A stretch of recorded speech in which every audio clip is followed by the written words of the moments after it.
গাইছ আমাৰ মানে বাইকৰ পামচাৰ হয়, এইটো বনাই আছোঁ। এতিয়া বনাই মেলি ৰেডি হ'ল, এতিয়া গৈ আছোঁ আৰু এইটো পাহাৰখন চাচোন, এইটো ৰাস্তা দি যাওঁ যোৱা চিঙৰিব মন গ'ল বহুত। ইমান মানে ইয়াৰ পৰা তলত যাব লাগিব আমি, পূৰা এইপিনে তলত এই নদী পিনে ৰাস্তাটো গৈছোঁ। একো দেখিয়ে নাপায়, মানে লাইটৰ বাহিৰে একো দেখিয়ে নাপায়। এইটো পাহাৰ তলত অলপ ৰখি মেলি চাইছোঁ আৰু ইয়াত মানে একটা গাড়ী আহিলে গাড়ীৰ টৰ্চটোৱে দেখি পায় আৰু একোৱে দেখি নাপায়। যেতিয়া ওচৰত আহি পায় গাড়ীটো দেখি পায়। এইটো জেগাত এনি টাইম থাকে, কিন্তু জুন মাহত বেছি হৈ যায়। ইয়াত ঘূৰিব আহিলে মানে বেলেগ জানুৱাৰী ফেব্ৰুৱাৰী মাহতে আহিব লাগিব। ৰাস্তাটো যাবলৈ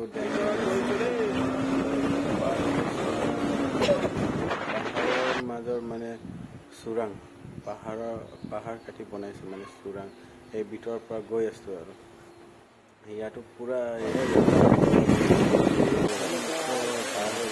চোৰাং পাৰ হৈ আকৌ আহিলোঁ, ঝৰ্ণা দেখি পাইছোঁ। আকৌ এনেকুৱা চালে গাড়ীৰ লাইটটোৱে দেখিবা, যেতিয়া ওচৰত আহে তেতিয়াই গাড়ী দেখে। ইয়াত সৰু সৰু ঝৰ্ণা আছে আৰু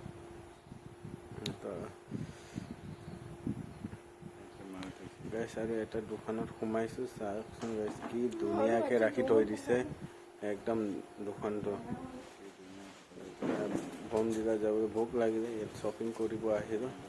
আৰু মই এটা ন'টিছ কৰিছোঁ, চব আচাৰটো চাওক না গাইছ, কিমান ধুনীয়াকৈ ৰাখি থৈ দিছে। মানে চব আচাৰ পাব ইয়াত, চব আচাৰ। কালি প্ৰাইচটো ডাবুল, মানে যিহেতু পাহাৰৰ ওপৰত উঠি আহিব লাগে তো ডাবুল হ'ব ইয়াত, সেইটোৱে আৰু বাহিৰত ওলাইছোঁ। বাহিৰত চাওকচোন, এইটো বম্বু চুপ, এইটো বম্বু টেঙা। মানে এই বম্বু টেঙা আমাৰ অসমতে সস্তা পায়, ইয়াত ডাবুল পইচা লয়।